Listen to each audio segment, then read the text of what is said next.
Shalom Bapak Ibu Saudara yang dikasihi Tuhan.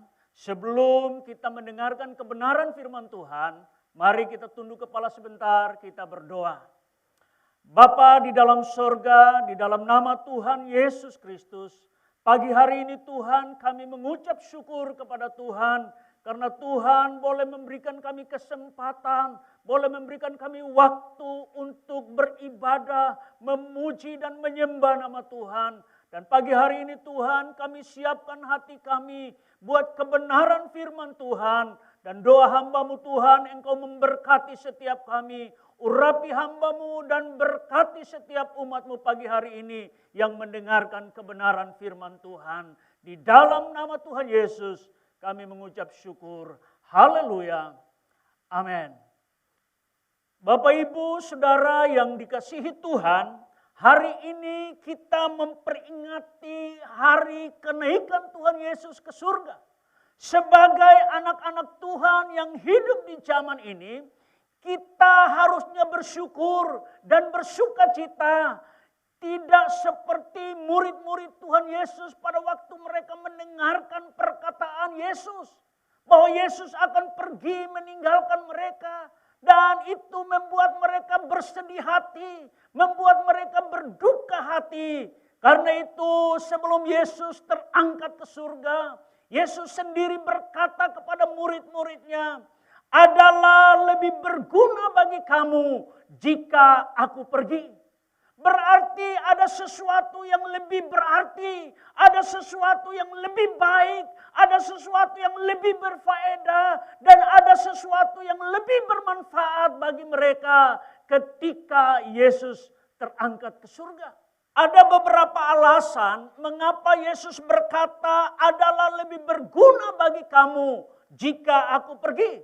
Yang pertama, Yesus harus naik ke surga untuk menyediakan tempat bagi kita. Dan apabila tempat itu sudah selesai dan masa kontrak kita di bumi ini selesai, Dia akan datang kembali dan membawa kita ke sana. Sehingga di mana kita berada, Dia pun berada.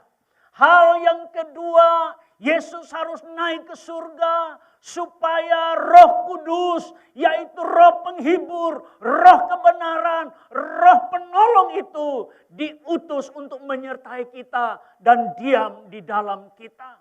Roh Kudus akan memperbaharui, Roh Kudus akan memperlengkapi dan memampukan kita untuk menjalani kehidupan di tengah-tengah dunia ini.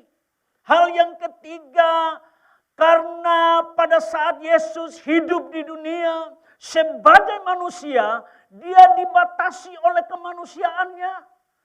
Dia hanya bisa berada di satu tempat pada satu saat. Namun pada waktu Roh Kudus datang, Ia maha ada, Ia maha hadir, Ia ada di mana-mana pada waktu yang bersamaan. Sehingga Ia bisa menerapkan pekerjaan penebusan Kristus di seluruh dunia. Hal yang keempat, Yesus harus naik ke surga supaya Ia menjadi imam besar agung kita. Pengantara kita yang duduk di sebelah kanan Allah Bapa kita sebagai pembela bagi kita. Nah, inilah dasar atau alasan Tuhan Yesus harus naik ke surga. Karena itu saya ingin membawa saudara untuk memahami kebenaran dari alasan yang kedua, yaitu mengapa Yesus harus naik ke surga. Supaya Roh Kudus yang adalah Roh penolong, Roh penghibur, Roh kebenaran itu diutus untuk menyertai kita dan diam di dalam kita selama-lamanya. Nah, Bapak Ibu Saudara yang dikasihi Tuhan, mari kita akan baca bersama satu kebenaran firman Tuhan yang terambil dari Yohanes pasal yang ke-16 ayat yang ke-7. Demikian bunyi firman Tuhan, namun benar yang kukatakan ini kepadamu adalah lebih berguna bagi kamu jika aku pergi. Sebab jika aku tidak pergi, penghibur itu tidak akan datang kepadamu. Tetapi jika aku pergi, aku akan mengutus dia kepadamu. Saudara, tema kebenaran firman Tuhan hari ini adalah peranan Roh Kudus. Apa peranan Roh Kudus dalam kehidupan kita sebagai orang percaya? Tuhan Yesus berkata bahwa Dia akan pergi meninggalkan murid-muridnya, tetapi Dia tidak akan meninggalkan mereka seorang diri sebagai yatim piatu. Melainkan Dia akan mengutus Roh Kudus untuk menyertai mereka dan diam di dalam mereka. Mari kita akan lihat seberapa pentingkah peranan Roh Kudus sehingga saudara dan saya perlu dipenuhi oleh Roh Kudus, perlu dipimpin oleh Roh Kudus. Paling tidak ada 3 hal yang saya ingin sampaikan buat saudara, peranan Roh Kudus di dalam kehidupan kita. Yang pertama, Roh Kudus memperbaharui hati, pikiran, dan perilaku kita setiap hari. Titus pasal yang ketiga, ayat yang kelima, firman Tuhan berkata, pada waktu itu Dia telah menyelamatkan kita, bukan karena perbuatan baik yang telah kita lakukan, tetapi karena rahmat-Nya oleh permandian kelahiran kembali dan oleh pembaharuan yang dikerjakan oleh Roh Kudus. Ketika kita dilahirkan baru, Tuhan memberikan Roh-Nya memperbaharui hati kita yang keras, hati yang penuh dengan pemberontakan, hati yang penuh dengan kelicikan, hati yang penuh dengan ketidaktaatan, diperbaharui oleh Roh Kudus. Dan diberikan hati yang baru, hati yang lembut, hati yang tulus, dan hati yang taat, supaya kita berkenan kepada Tuhan. Roh Kudus juga memperbaharui pikiran kita, supaya apa yang kita pikirkan sesuai dengan pikiran Kristus, sehingga kita dapat membedakan manakah kehendak Allah, apa yang baik, yang berkenan kepada Allah, dan yang sempurna.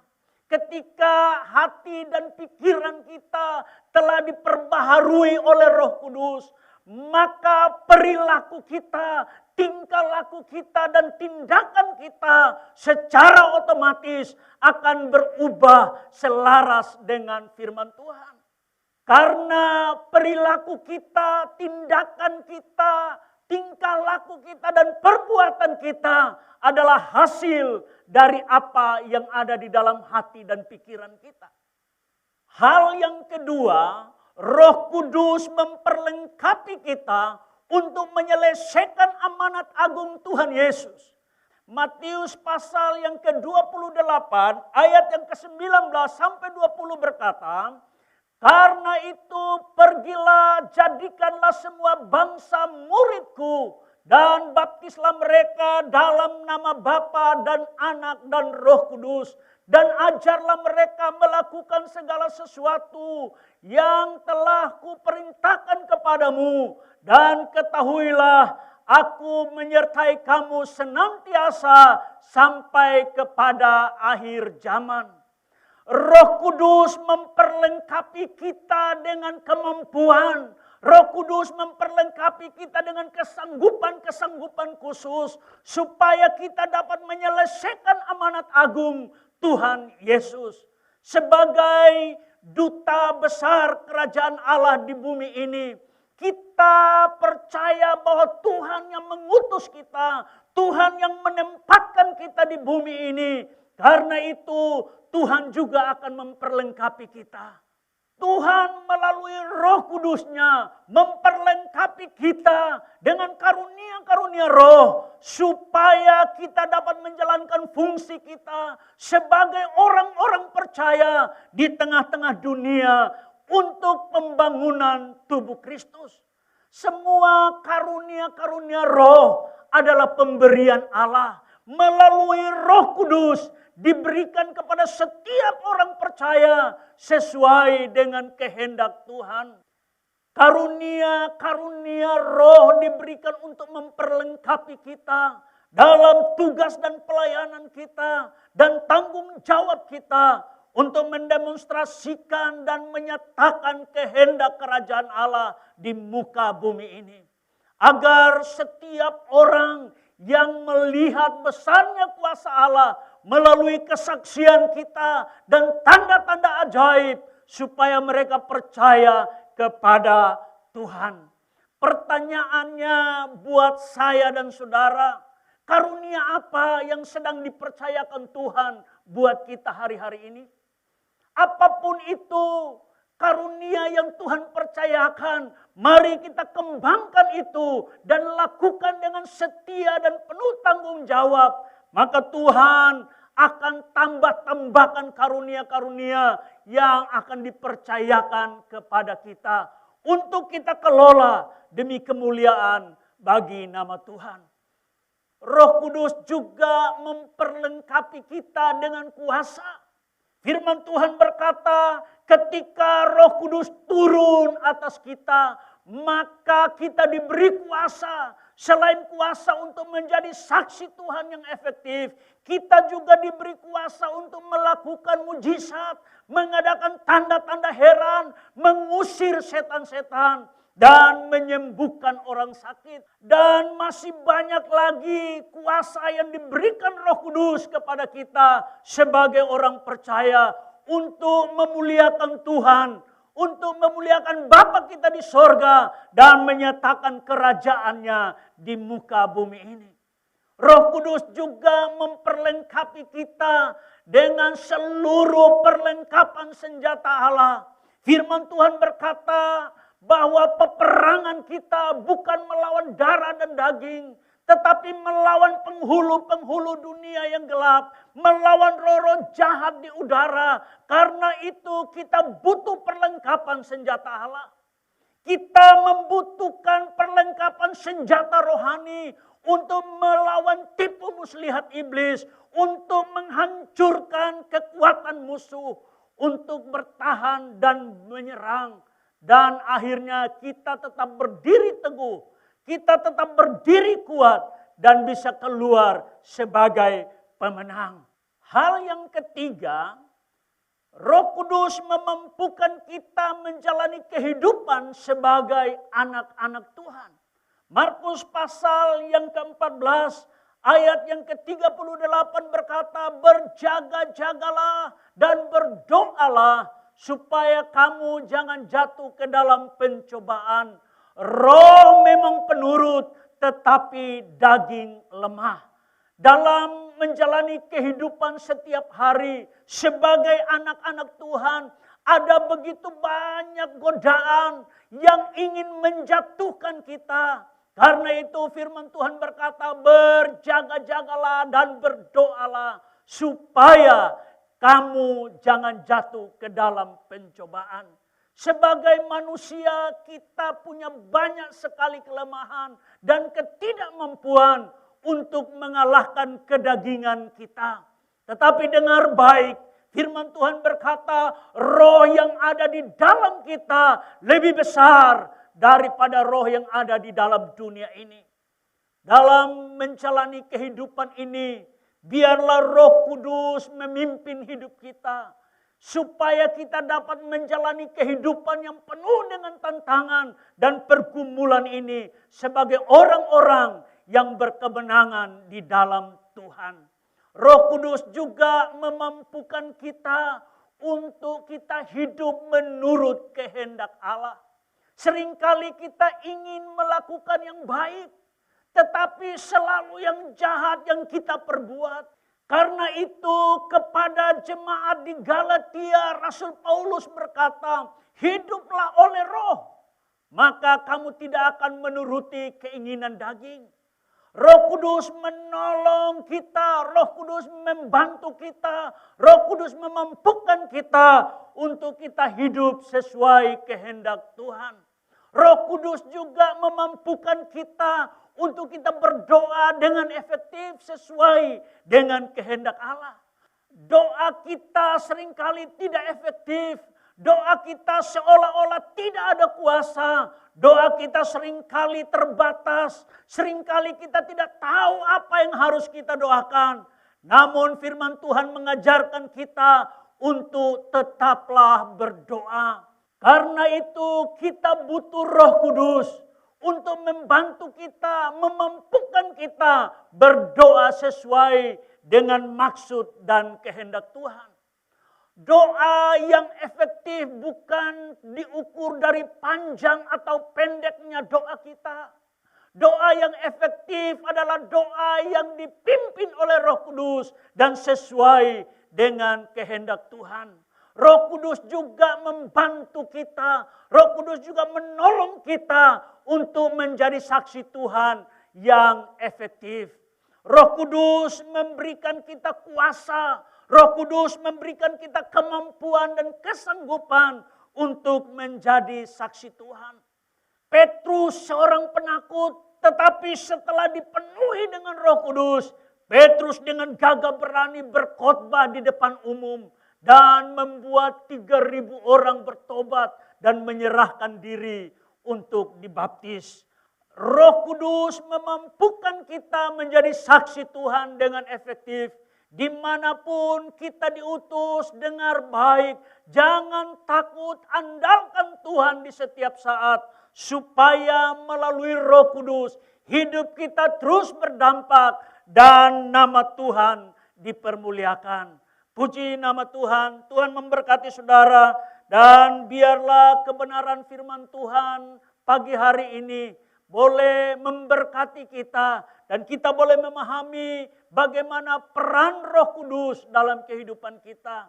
Yang pertama, Roh Kudus memperbaharui sikap hati kita. Roh Kudus memperbaharui pola pikir kita dan tingkah laku kita. Supaya hati dan pikiran kita dikuasai oleh hati dan pikiran Kristus.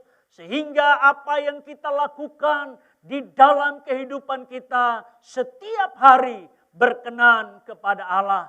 Yang kedua, Roh Kudus memperlengkapi kita dengan karunia-karunia roh untuk saling melayani satu dengan yang lain sesuai dengan karunia yang dipercayakan kepada kita untuk saling menasihati dan membangun di dalam tubuh Kristus. Yang ketiga, Roh Kudus memampukan kita supaya kita menjalani kehidupan kita sebagai anak Tuhan setiap hari sesuai tuntunan Roh Kudus dan tidak menuruti keinginan daging. Hidup penuh dengan kuasa dan menjadi saksi Tuhan dimanapun kita berada. Amin. Puji Tuhan, Tuhan memberkati Bapak Ibu Saudara. Mari kita berdoa. Bapa di dalam surga, terima kasih Tuhan buat kebenaran firman Tuhan pagi hari ini. Biarlah kebenaran firman Tuhan ini boleh menyadarkan setiap kami bahwa pentingnya kenaikan Tuhan Yesus ke surga untuk memberikan Roh Kudus buat kami. Dan kami percaya Tuhan, hidup kami boleh bergairah, hidup kami akan bersemangat karena ada Roh Kudus, Roh penolong, Roh penghibur, Roh kebenaran itu yang menyertai kehidupan kami. Terima kasih Bapa di dalam sorga, hamba-Mu menyerahkan setiap kami di dalam tangan Tuhan. Tuhan memberkati setiap kami, apapun yang menjadi pergumulan kami, apapun yang menjadi persoalan kami. Pagi hari ini Tuhan kami percaya di dalam nama Yesus, Tuhan boleh campur tangan dalam kehidupan kami. Berikan kami kekuatan, berikan kami jalan keluar, sehingga kami boleh menjadi pemenang-pemenang dalam setiap pergumulan kami. Terima kasih Bapa di dalam sorga, di dalam nama Tuhan Yesus, hamba-Mu sudah selesai berbicara, tapi biarlah Roh Kudus Allah terus bicara buat kami, terus meteraikan kebenaran firman-Mu, dan biarlah firman-Mu boleh menjadi rema buat setiap kami, sehingga kami terus bertumbuh di dalam kebenaran-kebenaran firman Tuhan. Terima kasih Bapa di dalam sorga, di dalam nama Tuhan Yesus kami mengucap syukur. Haleluya.